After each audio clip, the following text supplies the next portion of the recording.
Hey, this is Nikki and that's Carrie, and we're going to be talking today about rehab loans. I'm so excited to share that with you.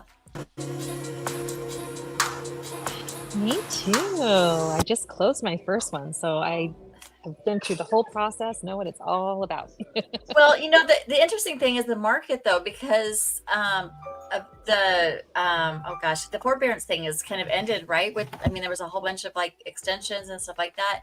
Those timelines are ending now, and so unfortunately, there's a lot more homes going to foreclosures and that kind of stuff. And so I think we're probably going to start seeing a lot more of these than what we've seen in the past couple of years, because before there really weren't a whole lot of them, or they weren't really being, there weren't as many, I don't think, but I think we're going to start seeing more. What are your thoughts? I think you're exactly on target with that because it's very true. Once the forbearance happened, people weren't paying what they back owed, and so the bank is unfortunately going to start foreclosing on them.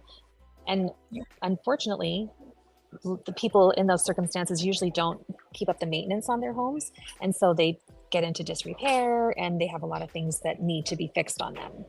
So that's where Absolutely. we can run into the rehab, doing a Okay. renovation on the So, property. so what is a rehab loan, Carrie? Tell me about this rehab loan, because it's kind of a cool program too. Like you've got to be the right person to want to do this. Number one, because I know I've been kind of looking for an investment property and stuff, and sometimes I walk in, I'm like, oh no, wait, what I want to handle.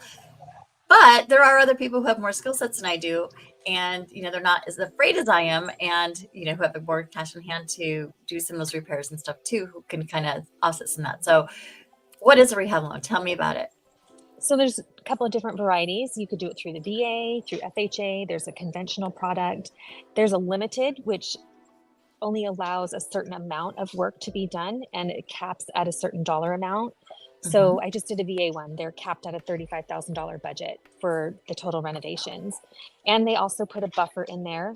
They have a contingency just in case the budget is not enough. They put about 10 to 15% buffer in case the cost goes over. So And does that on happen a a lot? of course it does. There's things that all of a sudden have happened and then it was unforeseen. And so they need to put in, something under the roof, like maybe the boards underneath the roofing is compromised. And so that wasn't in the quote. And all of a sudden they have to put extra money into it. So yes, Because once that's you what start those digging in a contingencies are home, you for. find more stuff. So when Absolutely. you're going for one of these loans, so you're applying for a loan, like whatever your credit amount is, and you obviously want to get it under. So if you think it's going to cost, let's say, like Carrie was saying, like 35,000 or a little bit less, that limited loan is probably going to be the kind of the area that you're going to look at, right? Right. And the problem that shoppers are having is the amount that they qualify, they really can't find a home that is turnkey in their price point. So, say you're qualified for a $400,000 home, you can't find anything, but you qualify for the 400, you find a house for 350, and then you're able to do a rehab loan. And the great thing about it is it has to be a licensed and bonded contractor that does it. So the work is out of your hands, and they have a 90-day time frame to complete the work once the loan is closed. It's a one-time close. The contractor gets a 50% draw upfront for materials, and once the work is completed, they get paid the rest of the money. So it keeps people on track. With my particular company, our renovation department follows the whole process. We just closed last Friday on a renovation loan, and already the renovation department has been reaching out to the borrower to set up information about what they can expect during the process, working with the contractor to see when they want their funds dispersed. So they stay with you throughout the entire project, which is great, keeping everybody on Right. And track. so the cool thing about being going to be a homeowner, when you get into the house, you're out about 90 days in, right? That's cool. Yes, yes. And Some of the these the good projects are going thing to take forever. and the good thing So, is if there's a functioning kitchen and bathroom, you can live in the home during the rehab process. So if you were to move into a home where the kitchen and bathrooms need to be rehabbed, then you would make interest only payments until the work is completed. So okay, you're that's looking at good to about know. 90 days. Hmm. Okay. So we talked about a limited loan, and then what's a standard loan like? What's the differences besides the dollar amounts more than 35,000? Is there any So other on the differences? limited, there's huge differences actually, because on a limited, you're not able to do anything structural. With Okay. a regular, you're able to do structural, you're able to add rooms on, you could add a garage. Some areas you could even add a swimming pool as part of your renovation though. So, Nice.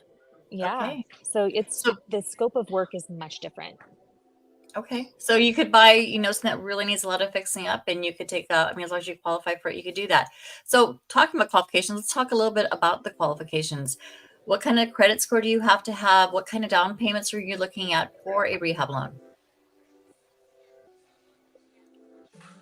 So really the requirements are not much higher.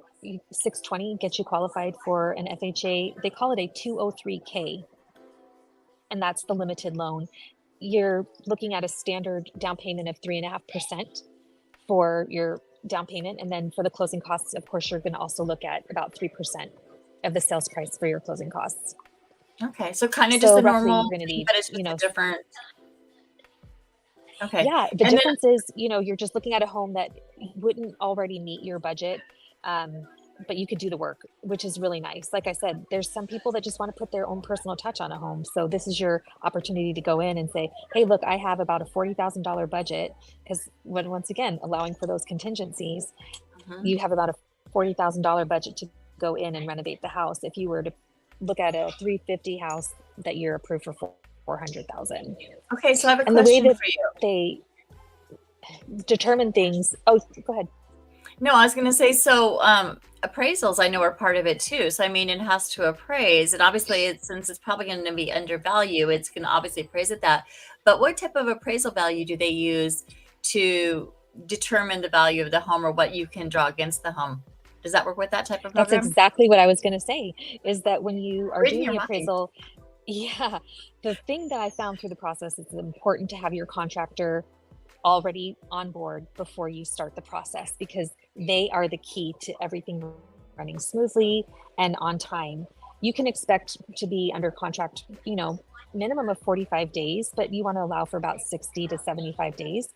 And the contractor, like I said, is key. Once they get their bids in, that's when we order the appraisal, because they submit the bids to the appraiser and they're going to look at what the future value of the home would be based on those renovations. So the So in last this, time I did one of these, I mean, it's like I said, they haven't it's been coming up as frequently as they did in the past. But last time, I mean, it's been a couple of years ago. Um, I mean, I remember we had to get a contractor. The contractor went in, and it was like they had. I mean, it wasn't like we're gonna fix the floors and we're gonna take out this wall and we're gonna redo the kitchen cabinets. It was like they literally had to give a step by step details, materials, I mean, everything that you could possibly put into this contract, to account for into this contract, with all the things that they needed. So I mean, this wasn't a quick process. It was something, and it's not a quick process to do this. It takes a lot no, longer typically to close.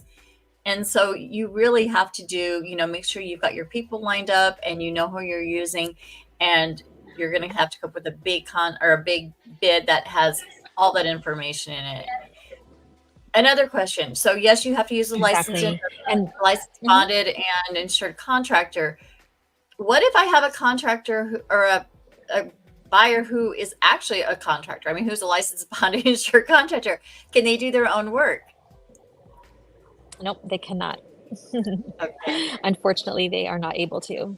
You cannot do the work on your own home, Okay. and you Can you cannot do assist? anything on your home until, nope, you can't do it. That's what I was just going to say, is that you can't even do anything to the home until the contractor's completed their work.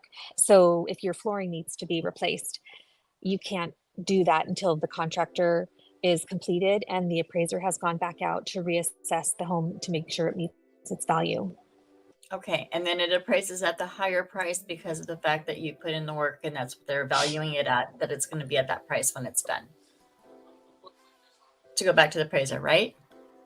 Yep, that's exactly right. So Okay. yeah.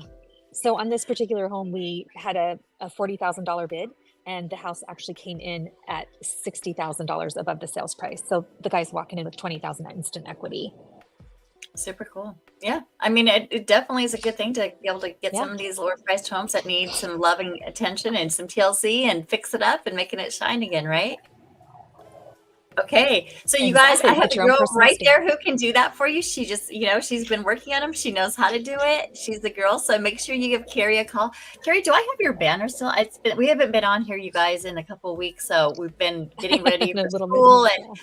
all that stuff. There we go.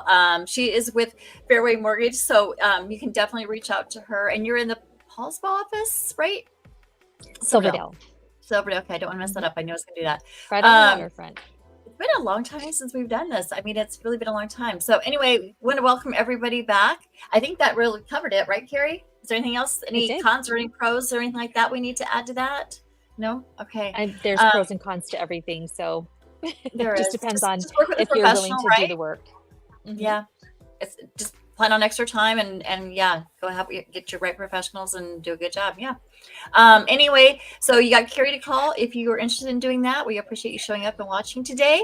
And we will see you guys next week, same time, same place. Thanks for watching. Thank you.